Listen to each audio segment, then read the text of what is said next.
Hello, my name is Derek Wood, and I made this video just to kind of show you my experiences and how I went from being a teacher to getting a PMP and actually getting a job as a Scrum Master, Agile Project Manager.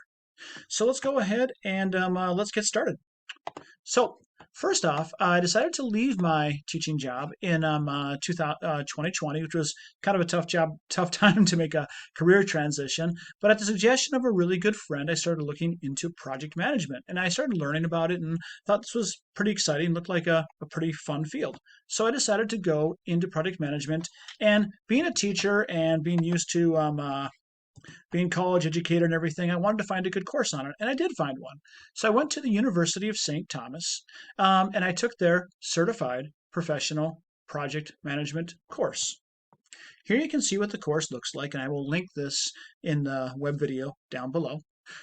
Certified Professional Project Manager course. It's a great course to take. It's going to cost you a little bit of money. It's $2,695 as of February 28th, 2021. The course will take you about 2 months to go through. You can network pretty well because many of the people who are in the course are currently project managers, which is nice. And the professor, Wayne Cole, is really a good guy. He'll meet with you if you need support. He met with me several times and even made some contacts for me where I was able to talk with some businesses. So it was really, I felt for me worthwhile. Now, if you're kind of already in the project management and are looking to pass your PMP, this might not be the road for you, or it might be if you want to get certified. And if you just want to get a certification because you need one, I would recommend this course, especially if your company can pay for it. But I liked it. I recommend University of St. Thomas course. I'm glad I took it. It did help me pass my course. I mean PMP. You'll do a lot of projects and homework assignments in it, and you'll have one final exam at the end, which you do as a group, which is really good because it's really, really collaborative focus, which I enjoyed a lot. So thumbs up to that course. I thought it was well worthwhile. Okay, so after that, what I did was a friend of mine said, "Well, you're certified as a project manager." Actually, the same friend who got me into this, and he was like, "Why don't you check out Scrum?" And I didn't really know what Scrum was. I'll take a book right now. I'm going to throw out at you that you can get, and I actually read this too. It's called Scrum: The Art of Doing Half the Work. Wait, it's called again? Doing twice the work in half the time. So I would recommend this book again, Scrum: The Art of Doing Twice the Work in Half the Time. Really gives you a good background on Scrum, but also I found Udemy, which I had never used before, and man, this is a gem for finding good courses. So let me take you there real quick. So if you go to udemy.com, there's all these really good courses that aren't that expensive. And so I found this course, Scrum Master Certification and Preparation, 240 prep questions, lots of good questions on here from Valentin Despa. Really good course. He does an excellent job. I would recommend if you buy courses on Udemy, you can buy them for full price, but it seems like every week or two they go on sale. So kind of monitor them and look at them. And when the prices go down, buy them. So this one I would strongly recommend buying because the new PMP is very agile based and has a lot of questions on Scrum. And this guy is going to teach you all about Scrum, everything you need to know. It's got great videos. You can take notes on them. It's got quizzes on there. My recommendation for all these courses is take the quiz. Then all the questions you get wrong, take note cards out and write them down on note cards and use them to study later on. And what you can do is after you take this course, you can go to scrum.org, which is where we are, scrum.org. And this course will have you already become a professional Scrum Master, which is a great certification to have. Anyway, you're Agile certified at that point then, which a lot of people want if you pass this. If you take his course, he'll prepare you for it, especially if you study the questions and do the practice questions. And what you can do is you can take the test on scrum.org. Just sign up, take the test, really easy to do, and you will get a PSM, Professional Scrum Master 1, which is good to have. It could help you out with your job. And it also, everything you learn there, there's lots of questions from the PSM from Valentin's course on being a professional Scrum Master, which end up in the PMP.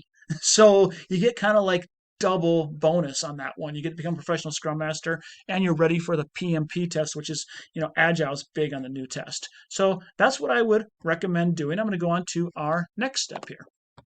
Let me bigulate this. All right, we're good. All right, so those are the first two steps I would recommend. So the first one, a little bit of money. Second one, real cheap. Okay, but both are really good courses, networking and everything. I would say they're totally worthwhile. All right, so let's look at the third thing that I did after that. So I became a certified professional Scrum Master. I passed that in about 2 months, passing my exam and everything. Awesome work at St. Thomas. I became a PSM, which was really cool. Still, applying for jobs at this point, not really getting them. Getting a lot of "we find you interesting, we like you," but still wasn't getting them. So I decided, let me try to get my PMP then. So I took another course online.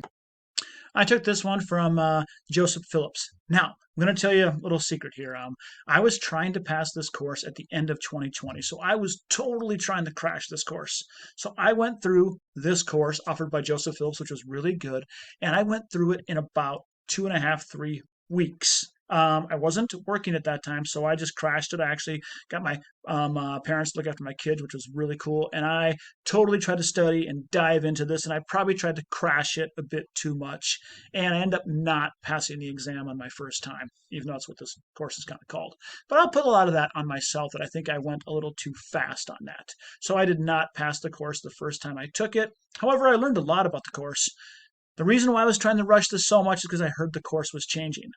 Looking back on it, I was actually kind of foolish because the course was changing to my advantage because I'd already learned Agile with Scrum. Anyway, I recommend this course. I recommend you learn about it. It's my second favorite one for the PMP on here, though. So this is a good course. It has good quizzes. I would buy this course alone just for the quizzes and the mock exam at the end. And again, on this course, I would do the same thing. I would take notes on note cards of take the quizzes, everything you get wrong, write those answers on note cards, and then study them and keep studying them, and eventually you'll make your weakness your strength, and things you didn't get right at first, keeping getting better at it. Continuous improvement. It's what we want to do. So becoming like a fan of lean, by the way. All right, so let's keep going here. So what was the next step? So I was down and out, and I get down and out for a couple of days, and I'm like, okay, get back up, let's do this. So I signed up for another PMP course on Udemy. And this one was, let me show you right now. This is the gem, I think, of this. This is my favorite course purely for the PMP. Okay, the other courses are all awesome to do their work. The one from St. Thomas will definitely make you a good project manager. Purely for passing the PMP, this is my number one recommendation. If you only take one course out of this, this is the one. All right, this is the gem. And this is from, I'm going to say his name wrong, and sorry because he's such a good guy. But Andrew Ramdale, I believe is how I say it. Andrew Ramdale. I apologize for mispronouncing your name. Absolutely amazing teacher. Does a brilliant job on this course. The quizzes are great. The mock exam is the best mock exam I took. So this one, big time. Take all the quizzes. Any one you get wrong, write it down on a note card, keep in a stack, and review them when you get a chance. I would recommend for this, take the quizzes and keep taking them till you get 100%. I would say take the mock exam at least twice. The second time I took it, I got over 90%. I felt like I was ready. First time I took it, I got about 80-some%. So I would say for these quizzes and the exams, get 100% on all the quizzes. Just keep doing it till you get 100%. Write everything wrong you get on a note card and study them. Okay, that would be probably enough to get you to pass this exam, the PMP. So where are we now? So you're probably wondering some questions like processes, PMBOK. Yeah, I own PMBOK. I bought a copy of it. My assessment of PMBOK is that there's a lot of information in this very big book. Okay, that's what I got to say about PMBOK. I didn't read it. So I read through parts of it. I read the diagrams and stuff like that, but I didn't read PMBOK. I tried a few times. I couldn't. I was trying to highlight it. Maybe if I took it in a class and week by week I was doing it, it would work for me as a textbook. For me, in my style of learning, it didn't work well. I would rather read this about Scrum and Agile, which reads more like story in a lot of ways and teaches you how to do Scrum, which is about 50% of your exam. I would get this book before PMBOK, to be quite honest. Or even this one right here on the power of Scrum, because it's about 50% of your exam. I just struggled with reading PMBOK. If it's good for you, use it. It didn't work so much for me.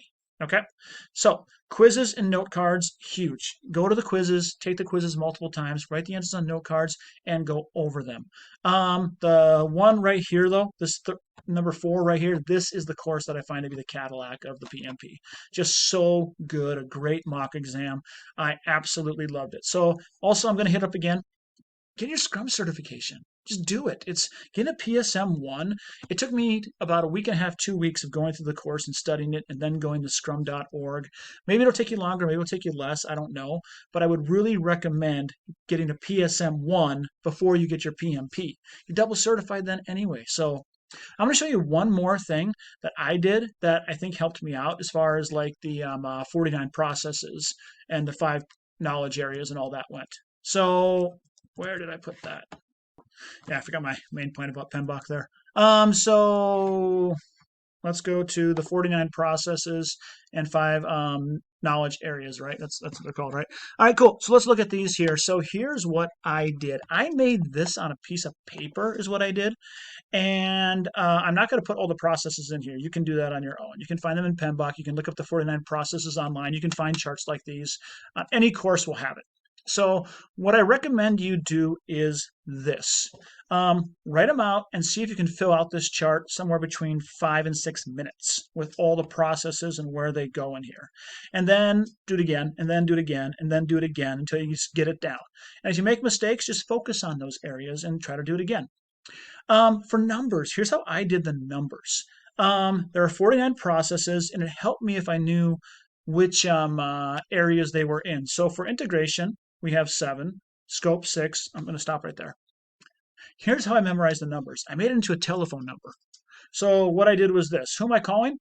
Area code 766-436-3734.